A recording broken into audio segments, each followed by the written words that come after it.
Hello दोस्तों, क्या आपने कभी सोचा है कि आखिर पृथ्वी एक चुंबक की तरह क्यों काम करती है? क्या हो अगर पृथ्वी पर मैग्नेटिक फील्ड ही ना हो? कहने को तो एक आसान सा सवाल है, पर दरअसल इसका उत्तर बेहद पेचीदा है।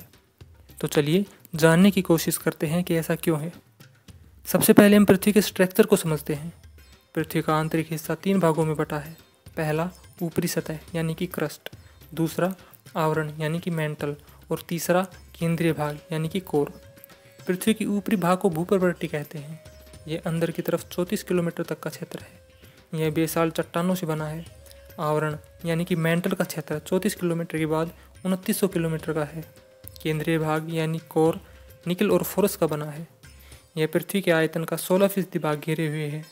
पृथ्वी का औसत घनत्व 5.5 ग्राम और औसत त्रिज्या लगभग 6370 किलोमीटर है। पृथ्वी के नीचे जाने पर प्रति 32 मीटर की गहराई पर तापमान 1 डिग्री सेल्सियस बढ़ जाता है। अब बात करते हैं कि आखिर पृथ्वी एक चुंबक की तरह क्यों काम करती है। भूगर्भ शास्त्री इसके बारे में अभी तक कोई ठोस प्रमाण तो नहीं दे पाए हैं, परंतु इस बात पर सभी एकमत है कि इस चुंबकत्व की उत्पत्ति पृथ्वी के लौह संपन्न द्रव्य बाहरी कोण यानी कि आउटर कोर में बह रही विद्युत धाराओं की वजह से ही होती है। वैज्ञानिकों ने कहा था कि पृथ्वी और उसके जैसे अन्य ग्रह जिनके पास तरल धातु कोर होते हैं, वे तेजी से घूमते हैं और उन परिस्थितियों का निर्माण करते हैं जो गर्मी के संवहन को संभव बनाते हैं, और इसी से चुंबकीय क्षेत्रों का निर्माण होता है। बाद में भूगर्भ शास्त्रियों ने पाया कि पृथ्वी के 450 करोड़ वर्ष के इतिहास में शुरुआती दौर में पृथ्वी के नीचे तीसरा हिस्सा पिघला हुआ रहा होगा, जिसे बेसल मैग्मा महासागर कहा जाता है।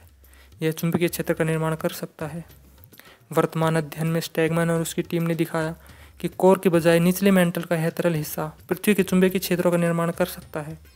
अध्ययन में बताया कि पृथ्वी का मेंटल सिलिकेट मटेरियल से बना होता है, जो सामान्य रूप से बहुत ही खराब विद्युत चालक होता है। लंबे समय से वैज्ञानिकों का अनुमान था कि मेंटल के भीतरी हिस्से में शायद चुंबकीय क्षेत्रों के लिए आवश्यक बड़ी विद्युत धाराएं पैदा नहीं होंगी, लेकिन इस अध्ययन में कहा गया कि निचले मेंटल का तरल सिलिकेट वास्तव में अधिक विद्युत प्रभावी हो सकता है। इसलिए कोर के बजाय मेंटल पृथ्वी पर चुंबकीय क्षेत्र पैदा करने के लिए जिम्मेदार है।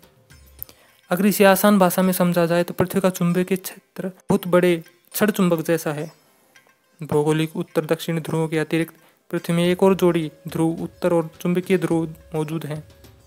हमें पता है कि एक चुंबक का उत्तरी ध्रुव उत्तर दिशा में रुकता है, यानी कि पृथ्वी का चुंबकीय दक्षिणी ध्रुव दक्षिण में न होकर भौगोलिक उत्तरी ध्रुव के समीप है और चुंबकीय उत्तरी ध्रुव भौगोलिक दक्षिणी ध्रुव के पास।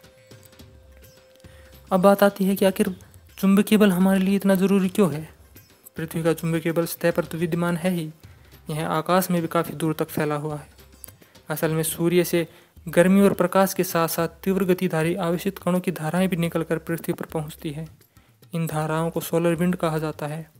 सोलर विंड जब पृथ्वी के समीप पहुंचती है तो चुंबकीय क्षेत्र पर एक तरह का दबाव डालती है। इस दबाव के कारण यह चुंबकीय क्षेत्र एक तरफ दब जाता है। सोलर विंड्स के अतिरिक्त अंतरिक्ष से एक और किस्म के आवेशित कण हमारी पृथ्वी पर लगातार बरसते रहते हैं। इन कणों को कॉस्मिक रेज कहा जाता है।